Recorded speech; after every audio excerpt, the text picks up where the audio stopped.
Oui, bonjour à tous. Voilà, je me présente donc Olivier Cotet. Je travaille chez Schneider Electric et en particulier dans les programmes de recherche et d'innovation sur l'énergie. Et donc pour ouvrir cette journée après ce film futuriste, forcément il va falloir revenir un petit peu dans la réalité. Et pourtant, pour les projets de recherche, c'est de préparer le futur. Donc c'est quelque part ce que je vais vous présenter est à mi-chemin entre le quotidien que nous vivons tous les jours de bâtiments dits intelligents qui nous ferment la lumière alors qu'on en a besoin ou qui nous ouvrent les volets roulants alors qu'on est ébloui et qui décident à notre place si on a chaud, si on a froid, si on a peur, si on a faim. Donc ça, c'est pas des bâtiments intelligents, c'est l'enfer. C'est les bâtiments qui décident à notre place. Donc première définition d'un bâtiment intelligent, c'est un bâtiment obéissant qui nous fout la paix, et qui s'adapte à nos propres besoins et qui décide pas à notre place. Donc partant de ce premier principe-là, on va essayer de chercher comment, entre guillemets, on arrive à cette intelligence et qu'est-ce que pourrait être un futur proche de ces bâtiments intelligents. Alors j'ai une petite machine, excusez-moi, il faut une séquence d'apprentissage. Là c'est raté. Pom, pom, pom, pom. Merveilleux la techno. Normalement j'appuie là-dessus, hein. Ouais, hein. Ça devrait le faire. Ouais. Ça le fait pas. Ça le fait pas. Hein? Bouge, je le veux. Ah, bah dans ce cas-là, passez-moi le PC carrément. Ça va aller plus vite. Bon, et donc ceci, on a fait ça dans un programme de recherche et d'innovation avec 13 partenaires. Alors ce programme s'est terminé l'année dernière et pendant 4 ans, on a eu du temps, beaucoup de gens pour travailler sur ce projet de recherche. Donc on a des résultats qu'on aime bien communiquer. Comme je dis, j'ai l'avantage de faire partie d'un projet de recherche où les chercheurs, pour une fois, ils ont trouvé. Voilà, donc je vais essayer de vous partager quelques éléments. Ce sera un petit résumé, puisque 4 ans à 120 chercheurs, ça se résume pas en 10 minutes. Je meuble pendant que monsieur essaye de réussir à faire marcher le machin.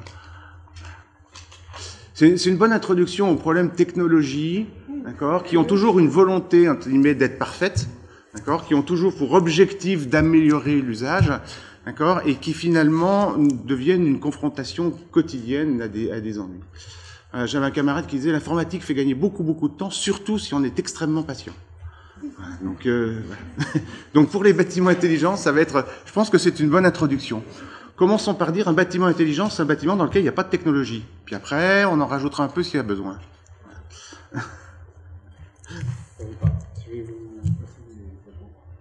Ok, et ça veut pas, donc vous allez me passer les diapos. Donc je vous fais un petit signe comme ça à chaque fois qu'il faut. Ça va être très convivial. C'est pas le tic, hein. Voilà, vous appuyez une fois de plus, comme ça on va gagner du temps. Alors pour les animations, on va le faire. Voilà. Donc pour travailler là-dessus et pour travailler sur l'efficacité énergétique des bâtiments, on a commencé par se poser une question, c'est à quoi sert l'énergie? Parce que c'est facile de faire un bâtiment zéro net énergie ou totalement durable. Il suffit de mettre tout le monde dehors et de fermer la porte. Donc c'est pas la solution. La solution consiste à comprendre à quoi elle sert et ensuite de ça, en utiliser le minimum nécessaire pour remplir ce service. Ensuite, comment réduire les pertes et les gaspillages, ça va de pair. Ensuite, la célèbre question de comment l'information peut impacter le comportement. Est-ce que je dois être intrusif? Est-ce que je dois être accusatif? Est-ce que je dois être pédagogique? Est-ce que je dois... Non, réponds pas tout de suite. Voilà. Et comment je peux aider les occupants, les utilisateurs, les exploitants, les facility managers, les concepteurs, les constructeurs, les architectes, dans leur métier. Enfin, et ensuite, quel est l'environnement normatif et réglementaire? Est-ce que les normes et les règlements, les lois et les législations sont des aides ou au contraire sont des formidables freins à la progression? Voilà, et comme le sujet était très serré, on s'est élargi un peu le périmètre, on a regardé l'intégralité des bâtiments européens. Donc les 280 millions de bâtiments qui ont été construits dans les 27 pays de l'Europe, ce qui représente à peu près 70 mètres carrés construits par personne. Vous voyez que, vu le nombre de personnes qu'on est ici, il y a de l'espace libre ailleurs. Hein. Excusez-moi, on a trouvé une manette de remplacement. Ouais, d'enfer. Ah, quand ça marche, c'est bien. Alors, je vais faire en 3 temps, très vite. Je demande au timekeeper de me surveiller, parce que je suis un indécrottable bavard.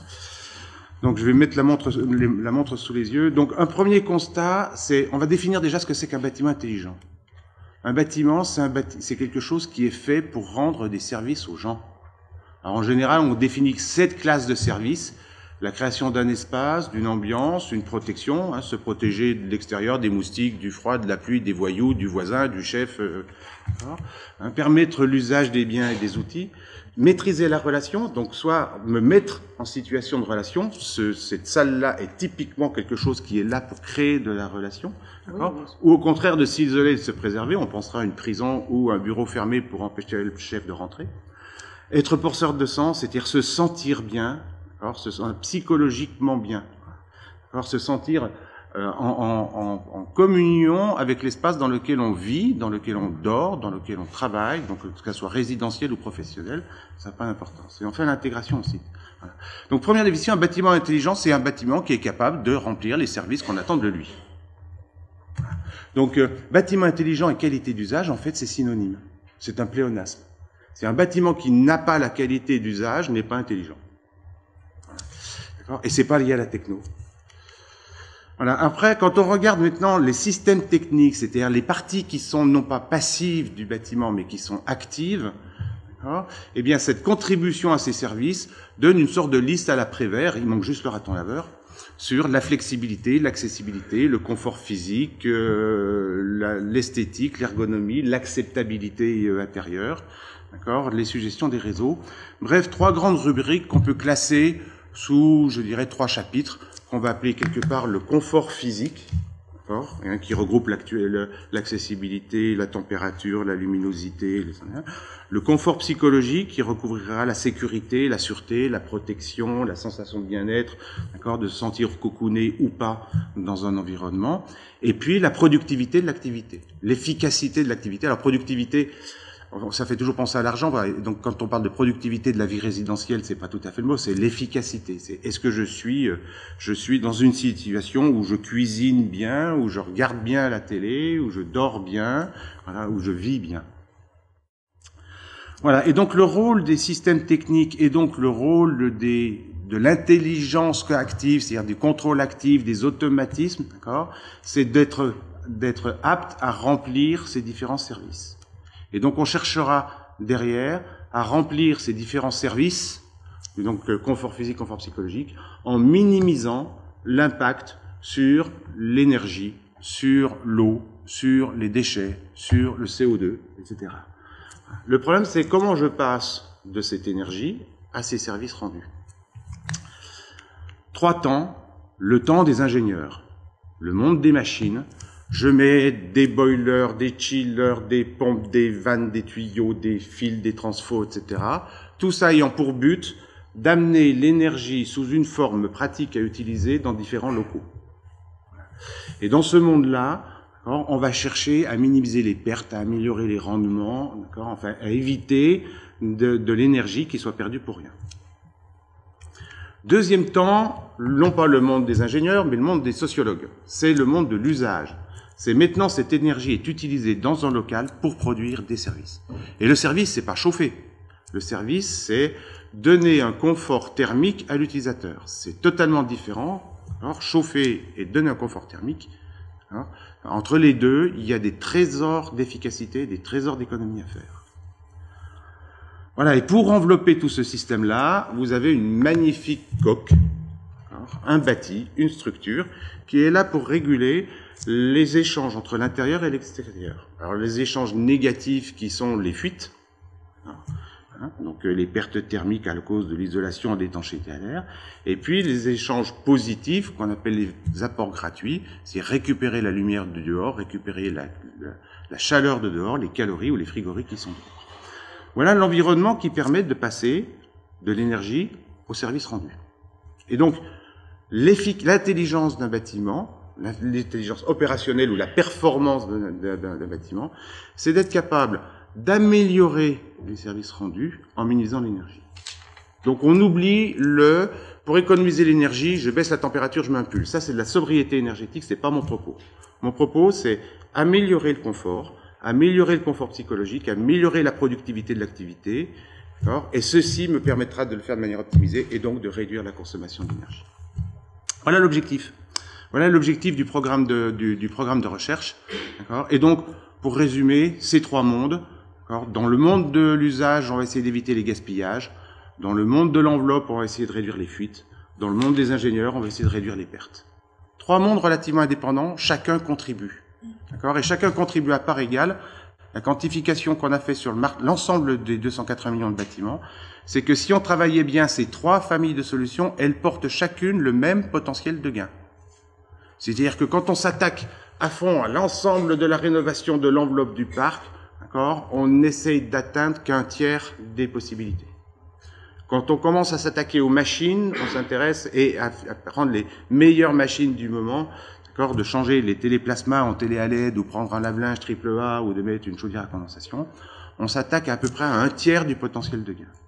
Et quand on s'attaque, entre guillemets, au monde de l'usage, du comportement, du scheduling, du planning, des salles vides, etc., on s'attaque à un tiers du potentiel de gain.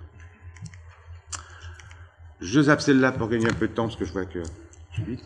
Ça nous a amené, notre programme OHMS, à définir comment on fait pour améliorer le confort, ce qui permettra de réduire l'énergie. Et donc, on en est venu à une compréhension, enfin une stratégie, on va dire, une stratégie de contrôle, une stratégie de pilotage du bâtiment, qui est de dire d'abord, il faut surtout pas commencer par l'énergie, elle rentre là, donc il faut améliorer la chaudière. Non, on part de la droite, on part des services rendus, et on dit j'optimise les services rendus. Je ne travaille que sur objectif, je ne travaille pas sur moyen. Donc j'ai pour un objectif de servir les occupants, de servir les activités, de servir les process. Et je commence d'abord par ça, en adaptant les systèmes techniques, les fonctionnements à la présence, à l'activité, au comportement, à l'usage des gens. Ensuite, et ensuite seulement, je rentre dans le monde des machines, des tuyaux, des pompes et des vannes, et à ce moment-là, je produis la quantité d'énergie juste nécessaire pour servir les besoins des différents locaux. Donc j'oublie la célèbre loi d'eau qui dit que plus il fait froid dehors, plus la température de sortie de la chaudière doit être élevée. Parce que c'est quand même ballot quand il n'y a personne pour récupérer cette température. En particulier pour l'eau chaude en été. Voilà. Donc, j'optimise la production et la distribution, et ensuite de ça, je sais maintenant que je ne suis plus dans un monde infini à ressources infinies, et je regarde la disponibilité et le coût de ces énergies, en particulier sur les réseaux électriques. Enfin, j'essaie de comprendre quels sont les besoins des gens, et quand on rentre dans la diversité des organisations, la diversité des comportements, la diversité des objectifs de chaque individu, c'est impossible de détourer ça. C'est ça le bonheur des sciences humaines, c'est qu'on n'est pas capable de résoudre l'équation. Il n'y a pas d'équation. Donc ça nous a amené à définir des typologies comportementales qu'on a appelées le profil occupant, le profil propriétaire, le profil de mainteneur et le profil d'énergie manager. Donc le profil de la facture. Et derrière ces profils, de regarder quels sont les besoins d'information pour exercer le métier. Mon métier est d'être occupant, je suis industriel à fabriquer des petits pois, je suis la fille de mon papa et je dois prendre ma douche chez moi, je suis, etc. Que je suis un occupant, d'accord ? Quelles sont les informations dont j'ai besoin pour faire correctement mon activité ? Je suis un propriétaire, quelles sont les informations dont j'ai besoin pour faire mon métier de propriétaire, qui est d'être le responsable juridique, financier et légal d'un actif immobilisé ? Quand je suis quelqu'un qui a un profil de maintenance, quelles sont les informations dont j'ai besoin pour régler cette chaudière qui n'arrête pas de défaillir, etc. Et c'est en partant de à quoi ça va servir de donner l'information qu'on va trouver que finalement il y a plein d'informations qu'on mesure actuellement dans les bâtiments qui ne servent à personne. Mesurer l'énergie, c'est mesurer la conséquence. Mesurer la qualité du confort, c'est mesurer les causes de la consommation d'énergie. Si je veux mesurer les conséquences, c'est pour afficher, vous voyez, je suis beau sur moi. Si je veux mesurer le confort, je cherche comment améliorer. Donc, mesurer, c'est pas la même chose, en fonction de l'objectif, ne donnera pas la même instrumentation.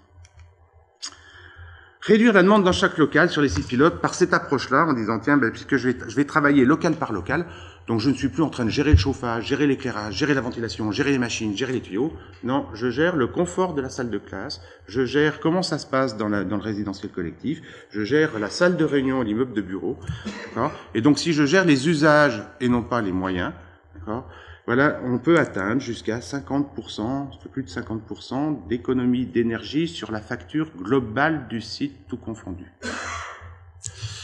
Comment ça se passe? Encore un peu plus théorique, donc là je vais rentrer un peu dans de la technique. Plus je suis proche de la compréhension de ce que vivent les gens, de ce que vivent le bâtiment, zone par zone, plus je suis proche de la compréhension de ils sont là, ils sont pas là, ils ont chaud, ils ont froid, ils sont assis, ils sont en train de dormir, ils ont chaud, plus je suis capable d'adapter correctement les conditions de leur environnement. Voilà. Donc, les systèmes techniques ont une performance en matière de maîtrise de l'énergie qui dépend de la manière dont je fragmente l'espace et le temps de son occupation. Pour caricaturer ça, c'était, je ne sais plus qui, Monsieur de la Palisse peut-être, qui a dit que l'énergie la moins polluante est celle qu'on ne consommait pas. Voilà. Bien. Pour qu'un bâtiment soit performant, il faut et il suffit d'éteindre quand il n'y a personne. Alors quand je dis éteindre, c'est très facile, parce que quand on revient, il faut quand même que ça soit en bonne température. Donc c'est très facile à dire, c'est extraordinairement difficile à faire. Puis je ne parle pas de la lumière, mais je parle du chauffage, de la ventilation, de la qualité d'air, etc., de l'ensemble des usages. Voilà, donc bien sûr, quand on se déplace sur cette courbe diagonale, quand on augmente les coûts d'investissement pour pouvoir piloter ça, donc quelque part, j'augmente les coûts face aux économies potentielles. Donc on cherchera où se trouve le compromis économique. Le compromis économique se trouve pas au même endroit, suivant les types de bâtiments, suivant les climatologies, suivant les secteurs. C'est ce qui fait la richesse du monde du bâtiment, c'est que chaque bâtiment est un prototype et est un besoin spécifique. Donc il n'y a pas de règle universelle, d'accord, il faut trouver la bonne solution.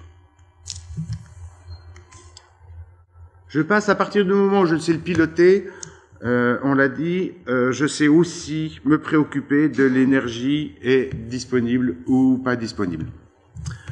Alors, et je sais du coup m'intégrer au fait que la production... Ça va, 10 minutes, je suis bon. Je sais aussi intégrer le fait que l'énergie qui est dehors, l'électricité qu'on produit, à certains moments, elle est très chargée en carbone, à d'autres moments, elle ne l'est pas. Oui, c'est intéressant, mais elle est plus chère ou elle est moins chère? Ah ouais, la grille tarifaire, c'est plus important que la grille carbone. Donc, ça me permet du coup, comme tout à l'heure, de contribuer à l'équilibre entre la production et la consommation. On a vécu pendant des dizaines, voire presque des centaines d'années avec l'électricité, non, une centaine d'années avec l'électricité, avec je consomme, et je produis la quantité qui doit être consommée, et ce, à chaque seconde. Ça donne des mécanismes automatiques merveilleux, puisque l'électricité ne se stocke pas, mais j'appaire la production à la consommation constatée. Voilà. Ce monde-là ne va bientôt plus exister, en tout cas dans certains pays, et donc il faudra que je puisse appairer aussi la consommation à la capacité de production. Et en particulier quand on sera avec les énergies renouvelables, qui ont une certaine intermittence, et quelquefois, quand on est, comme aujourd'hui, sans vent et avec un magnifique brouillard, les éoliennes ne tournent pas, le photovoltaïque ne tourne pas, et pourtant c'est aujourd'hui qu'il fait froid. Donc à ce moment-là, il va falloir trouver des moyens de compensation, et donc probablement agir sur les consommations. Et donc agir sur les consommations, le bâtiment est un merveilleux outil qui va permettre de contribuer à cet équilibre des réseaux. C'est ce qu'on appelle être smart grid ready en anglais, parce qu'on utilise beaucoup les jargons, donc ou être prêt pour les réseaux intelligents, c'est-à-dire être capable à l'intérieur d'un bâti, d'un site, d'identifier quelles sont les consommations d'énergie qui n'impactent pas l'efficacité des gens qui sont dedans. Je vais vous donner un exemple. Là, en ce moment, si je le fais avec une vitesse très lente, je peux réduire de 30% la luminosité sans que vous soyez en situation inconfortable. Si je le fais brutalement, vous trouvez, mais qu'est-ce qui se passe? Si je le fais très lentement, vous ne le sentirez pas, je suis capable d'aller économiser 30% de la consommation d'éclairage. Si on est justement à un moment où consommation, d'accord, servirait beaucoup à l'équilibre avec le réseau. Ça pourrait être intéressant. Voilà, c'est une illustration. Ici, on est sur un fragment, mais quand on multiplie ça par des quantités de bâtiments, un chiffre. Arrêter les ventilations inutiles entre 18h et 20h dans les bureaux, qu'ils soient privés ou publics, je m'en fous, d'accord, qui sont vides, inoccupés et dans lesquels on brasse du vent, permettrait d'économiser une demi-tranche nucléaire pendant la célèbre pointe thermosensible de la France. Un chiffre. Ensuite, impacter le comportement. Là, je vais vous faire partager une expérience. On a pris ce qu'on appelle le profil Energy Manager, donc un gestionnaire d'hôtel qui fait fonctionner son hôtel et qui est préoccupé de faire rentrer des clients et que ses clients soient satisfaits. Et je lui ai présenté sa consommation d'énergie par le camembert des machines. Ce qu'on appelle le camembert des usages de l'énergie, d'accord, c'est absolument pas des usages, c'est le camembert des applications. Donc l'eau chaude sanitaire, l'éclairage, le refroidissement, le chauffage, etc. 95% de l'information dans le monde est représentée en matière d'énergie sous cette forme de camembert des machines. 100% des gestionnaires d'hôtels m'ont répondu, monsieur, le chauffage, l'éclairage, l'eau chaude sanitaire, c'est le confort de mes clients, c'est mon business, j'y touche pas. Je dis, attendez, monsieur. Je vais vous présenter la même information, mais cette fois présentée par les usages des gens, du bâtiment. Donc, la réception, les chambres, la cuisine, la buanderie, la piscine, les boutiques. Et là, 7 sur 10, 70%, on dit, oh mais là, mais il y a des choses bizarres, là, mais c'est pas normal. Et comment ça se fait que les chambres, c'est que 30%? Tiens, puis alors la cuisine et le restaurant, c'est 27%, alors que c'est que 3% de mon chiffre d'affaires. Bref, je suis rentré dans son métier. Je suis rentré dans ses préoccupations. Et du coup, j'en ai eu 70% qui ont dit « cette information m'impacte ». Donc, les grands discours sur l'information impacte le comportement, oui, quelle information, à quel moment, sous quelle forme, c'est ça l'enjeu. C'est ça l'enjeu. Un exemple concret, le célèbre monitoring de l'occupant résidentiel ou tertiaire. Vous savez, l'information qui sort du compteur intelligent, la courbe de charge. Là, monsieur Google a essayé pendant 6 mois de fournir gratuitement la courbe de charge à des consommateurs. Il a arrêté parce que ça n'intéresse personne. On ne sait pas le lire, on ne sait pas l'interpréter, on ne sait pas le comprendre. Par contre, des choses aussi simples qui est, dans une salle de classe, de mettre simplement un tout petit indicateur vers la maîtresse vert-rouge en lui disant attention, rouge, il faut ouvrir la fenêtre parce que vous avez un taux de CO2. C'est impliquant, c'est responsabilisant, c'est très simple, c'est une information qui impacte, qui est instantanée, qui est en face, entre guillemets, d'une responsabilité, et ça marche. Voilà, donc, quelque part, on a décrit, ici, sous ce tableau, des éléments d'impact de l'information sur les occupants qui sont liés à la spatialité, à la temporalité de l'information. Je traduis, le panneau d'affichage à l'entrée d'un bâtiment public qui donne la consommation globale de ce bâtiment ne changera aucun comportement à l'intérieur des gens. C'est bon pour le bilan, ça fait joli, c'est impliquant pour le propriétaire, pour l'exploitant, mais pas pour l'occupant. Donc je dis pas que c'est inutile, mais c'est pas pour l'occupant. Voilà, donc de tout ça, les systèmes d'information, du coup, face à cet élément-là, on est capable, grosso modo, de quantifier l'impact qu'ils peuvent apporter en termes d'apport énergétique, alors si on fournit la bonne information. Ceci m'amène à, tous ces constats nous amènent à décrire, entre guillemets, ce que pourrait être le bâtiment de demain. Et ça permettra, je dirais, d'ouvrir les échanges. Oui, plus que 5 minutes, c'est parfait. Pile poil. Bâtiment intelligent de demain, je l'ai dit tout à l'heure, il n'est pas intelligent, il est obéissant. Il est causant, il est communicant, il est collaboratif, mais il décide par ma place. C'est moi qui décide, mon environnement perçu.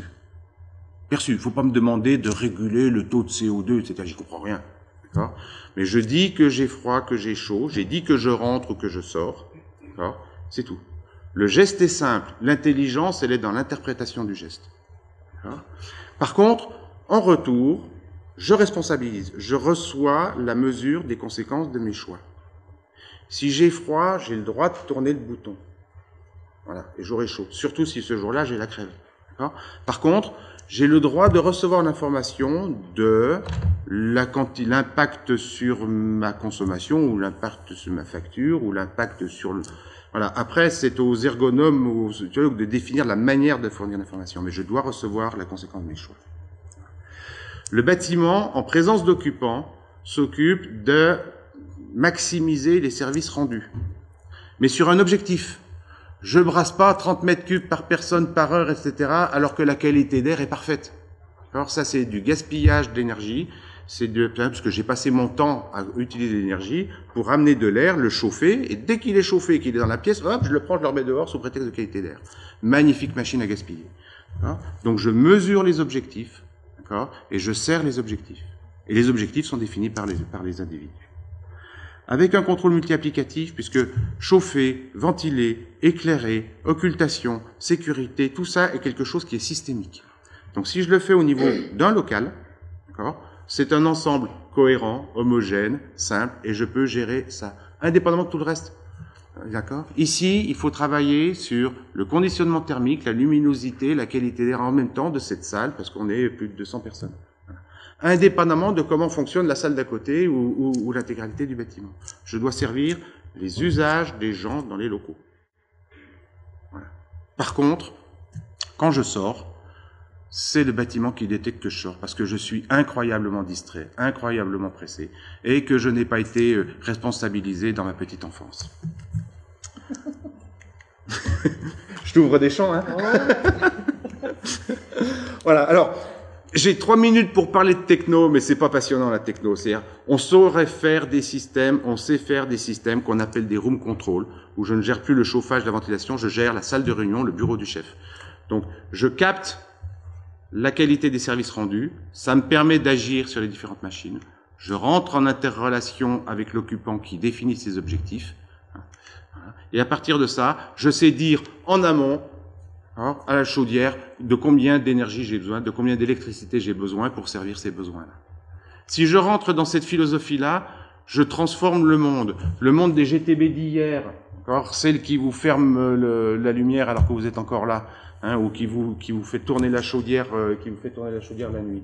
Celle de notre monde d'aujourd'hui, des constructeurs qui font un extraordinaire effort pour rendre cohérent le chauffage, la ventilation, la climatisation, faisant une agrégation avant, une intégration de l'intégralité des lots techniques, et ce qui est déjà un progrès indéniable, mais franchissons un pas de plus et allons sur le contrôleur de l'usage, dans la salle de réunion, dans le bureau du chef, dans les couloirs, dans le restaurant, dans le corridor. À partir de ce moment-là, je rentre dans un système que j'appelle les poupées russes, c'est-à-dire finalement, un local, c'est un ensemble que je dois optimiser pour son usage. Puis après, derrière, j'ai des machines sur lesquelles je vais chercher l'optimisation pour servir ces locaux. Derrière, j'ai un quartier qui va essayer de mutualiser le chauffage, parce que mettre un panneau photovoltaïque sur chaque bâtiment sous prétexte qu'il doit être à énergie positive, est-ce que c'est plus intelligent ou moins intelligent que de mettre simplement un immense champ photovoltaïque sur la surface de la surface commerciale du quartier et de laisser la paix au toit du voisin? Mutualisons, cherchons l'optimum entre l'individualisation et la mutualisation. Pour la production, le stockage, la distribution, il y a probablement intérêt à mutualiser. Donc, oubliez le bâtiment intelligent, pensons bloc, quartier, îlot intelligent. Voilà. Puis, et ce jusqu'au smart grid. Donc, un changement complet de la typologie, un changement aussi de la manière de mesurer. Je vous l'ai dit, si je mesure la présence, je suis capable pour l'energy manager de gérer les gaspillages. Si je mesure le confort, la météorologie, je suis capable de me donner des plans de progrès. D'accord ? Et donc de ne plus gérer la performance des bâtiments, mais gérer la performance dans les bâtiments par des gens. Et donc derrière, des indicateurs de confort permettent aux occupants de s'adapter. Enfin, bien entendu, ça ne veut pas dire qu'il faut pas une petite sonde de température ou de pression, de dépression pour l'homme de la maintenance qui est chargé de faire tourner la chaudière. Mais il n'y a que lui que ça intéresse. Les outils, les méthodes pour les acteurs du bâtiment. On va parler d'architectes, de bureaux d'études, de constructeurs, de bâtisseurs. Donc les gens qui les font, aussi, il faut les aider. Actuellement, on tourne beaucoup autour du diagnostic technique et de la simulation thermodynamique. Surtout avec le moteur de l'ART. Maintenant, il faut faire un diagnostic d'usage, et être capable de reproduire la vraie vie des bâtiments de telle manière à pouvoir identifier correctement les impacts des améliorations qu'on pourra apporter, ne serait-ce que pour les contrats de performance énergétique. Et je termine avec cette planche qui est de dire ceci pourrait être un futur possible, en tout cas c'est celui qu'on s'est défini dans le programme de recherche, ça a un certain nombre d'impacts. C'est-à-dire, pour le moment, c'est pas possible. Pour le moment, c'est pas possible de faire ce bâtiment simplement en pilotant l'usage. Parce que les réglementations ne le permettent pas, parce que le système de lotissement entre le lot HVAC, le lot courant fort, le lot machin, le lot truc, ça marche pas. Parce que la loi MOP fragmente les compétences. Parce que, donc, 6 recommandations aux politiques, aux législateurs, au gouvernement, aux maîtres d'ouvrage, aux maîtres d'œuvre, d'accord, de telle manière à pouvoir faire ça. Premièrement, pour les règles de construction, il faut que les bâtiments soient pilotables. Si je ne peux pas, entre guillemets, dire à un radiateur qu'il faut qu'il s'arrête ou à une lumière qu'il faut qu'elle s'éteigne, je ne peux pas contribuer au système. Deuxièmement, il faut rendre les bâtiments smart grid. Pour les bâtiments existants, je l'ai dit, c'est pas la performance des bâtiments, c'est dans les bâtiments. Donc il faut responsabiliser les gens et définir la mission d'énergie manager comme on a défini la mission de chef d'établissement pour la sécurité des personnes. Voilà. Il faut aider à l'amélioration permanente, incrémentale, récurrente, comme un objectif de management des gens, et pas partir du dogme de je dois tout casser, tout refaire et faire de la deep renovation, comme dit actuellement la communauté européenne, d'accord, pour pouvoir tout casser en même temps. Enfin, pour les politiques publiques, d'accord, prenons en compte la performance réelle et surtout plus la performance conventionnelle calculée par des outils qui calculent mal. Et puis, comme tout consultant, je termine en disant j'ai pas fini de consulter, donc continuez à subventionner la recherche.